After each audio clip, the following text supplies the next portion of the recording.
अध्याय 4 द्विघात समीकरण, जिसके कुछ महत्वपूर्ण बहुविकल्पीय प्रश्न हैं। विविक्तकर से संबंधित। विविक्तकर बराबर होता है b² minus 4ac। b² minus 4ac विविक्तकर बराबर होता है। अब प्रश्न देखते हैं। द्विघात समीकरण 3x² प्लस 4x बराबर 5 बराबर 0 का विविक्तकर है। द्विघात समीकरण दिया गया है 3x² प्लस 4x माइनस 5 बराबर 0। इसका हमें विविक्तकर निकालना है, मतलब विविक्तकर d बराबर होता है b² माइनस 4ac। यहाँ पे अगर हम इसका मानक समीकरण से तुलना कर दें ax² plus bx plus c से, तो a का मान आ जाएगा 3, b का मान आ जाएगा 4 और c का मान 5 माइनस 5। तो अब d का मान निकालना है, तो d का मान b², 4 का स्क्वायर माइनस 4, a का मान है 3, 4 गुणे 3 गुणे माइनस 5, 4 चौका 16 प्लस 4 3 12 25 60, ये आ जाएगा 76। मतलब इस समीकरण का जो विविक्तकर होगा 76 होगा। इसी प्रकार से अगला प्रश्न, समीकरण 2x² प्लस 5x बराबर 4 के मूल होंगे। समीकरण है 2x² प्लस 5x प्लस 4 बराबर 0। ये समीकरण दिया गया है। अब समीकरण में हमें मूलों की प्रकृति ज्ञात करनी है, तो मूलों की प्रकृति ज्ञात करने के लिए हमें इसका विविक्तकर निकालना होता है। विविक्तकर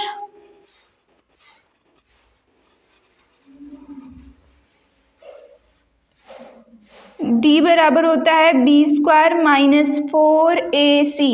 अब b², पहला इसमें कंडीशन आता है b² माइनस 4ac जब बड़ा हो 0 से, d का मान 0 से बड़ा है, तब कहा जाता है मूल जो प्राप्त होंगे, मूल वास्तविक होंगे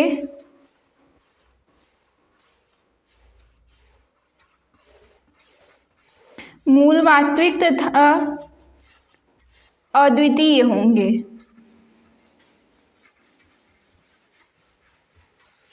और इसमें दूसरा कंडीशन होता है जब d का मान 0 के बराबर हो जाए, मतलब b² माइनस 4ac बराबर 0। d का मान 0 के बराबर आ जाए, मतलब मूल वास्तविक होंगे, मूल वास्तविक होंगे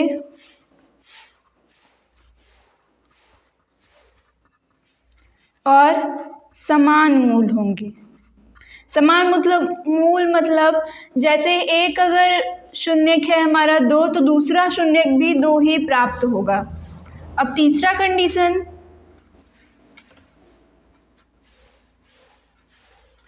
b² माइनस 4ac 0 से छोटा आ जाए।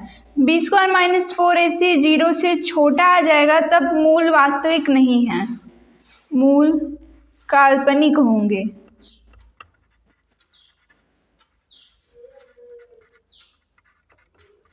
मूल काल्पनिक होंगे क्योंकि जब b² माइनस 4ac 0 से छोटा हो जाएगा, तब हम जानते हैं मूल या शून्यक निकालने का सूत्र माइनस b प्लस माइनस कड़ी में b² माइनस 4ac बटे 2a।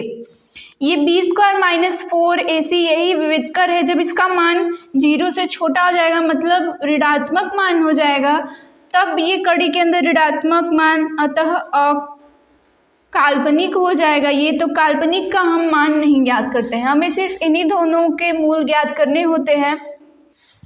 तो ऐसे समीकरण दिया गया है 2x² प्लस 5x प्लस 4 बराबर 0। 2x² प्लस 5x प्लस 4 बराबर 0। तो यहाँ पे a बराबर हो जाएगा 2, b बराबर 5 और c बराबर 4। X square plus b x plus c से तुलना कर दिए। अब विविधकर निकालना है। B square minus 4ac, B का मान है 5, 5 का स्क्वायर माइनस 4a का मान है 2 और c का मान है 4। तो 5 × 5 = 25 माइनस 4 × 16 दूना 32। ये इसका मान ऋणात्मक में आ रहा है, मतलब इसके मूल जो हैं काल्पनिक होंगे।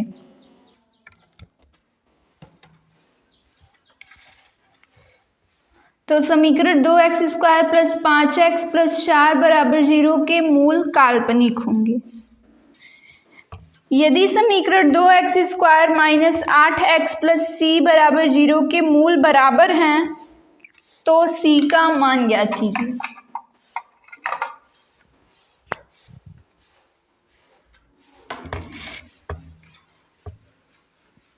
दो x square minus 8x + c = 0 के मूल बराबर हैं।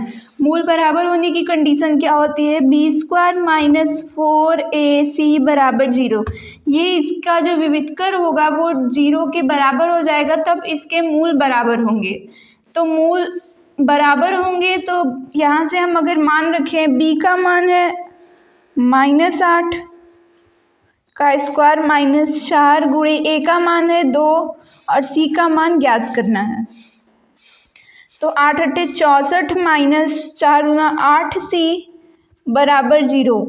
तो यहाँ से इसको 95 कर देंगे, 8c = 64।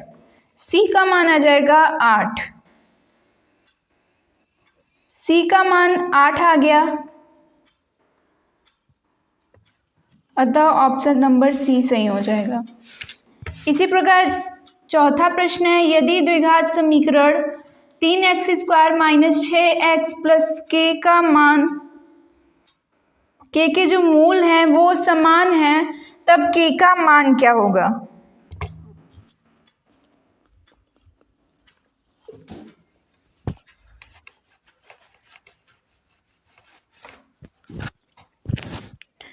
तीन x square minus 6x + k, ये पिछले वाले प्रश्न की तरह ही है।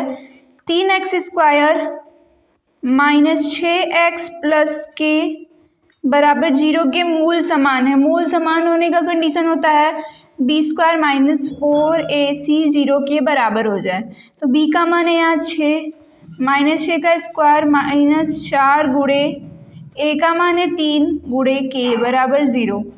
36 - 12 के बराबर 0। तो यहाँ से 36 बराबर हो जाएगा 12 के, अतः k का मान आ गया 3। तो यहाँ पे कोई ऑप्शन होगा 3, k का मान 3।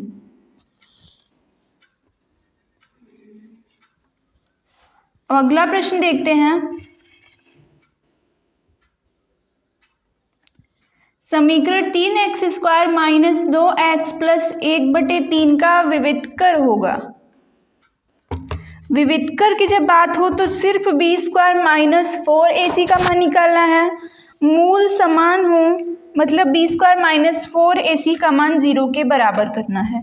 तो यहाँ से विविधकर का मान पूछा है 3x² - 2x + 1/3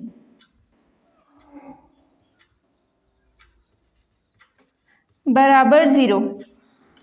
b² - 4ac का मान ज्ञात करना है। तो b का मान है -2 का होल स्क्वायर + 4, a का मान है 3, यहाँ पे माइनस होगा, गुणे c का मान है 1/3। ये कट गया, यहाँ से आ जाएगा 2 दूना 4 -4, मतलब b का मान आ गया 0।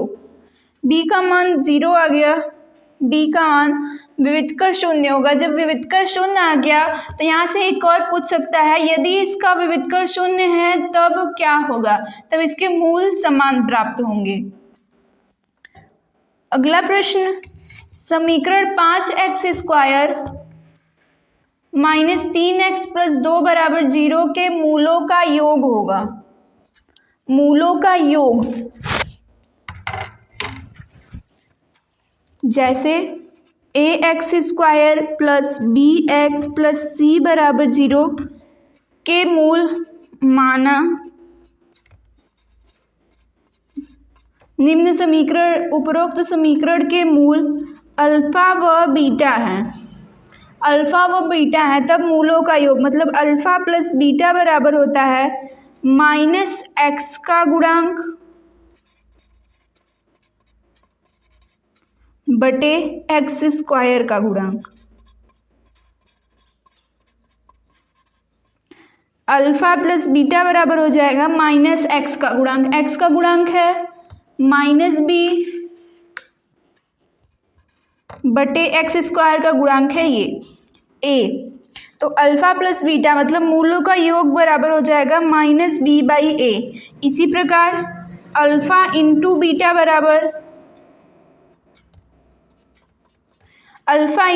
बराबर होता है अचर पद बटे x² का गुणांक।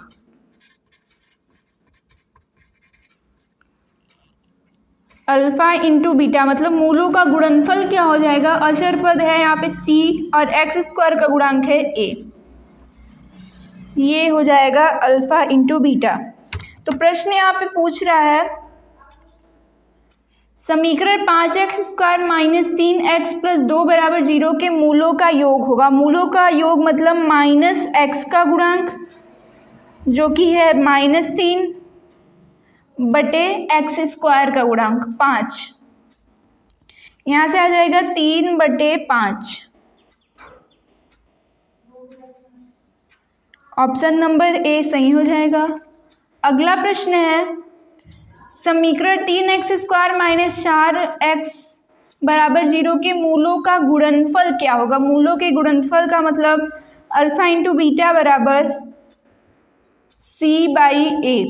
c का मान है यहाँ पे +0, c का मान ही नहीं है तो यहाँ पे 0 मान लेंगे और a का मान है 3।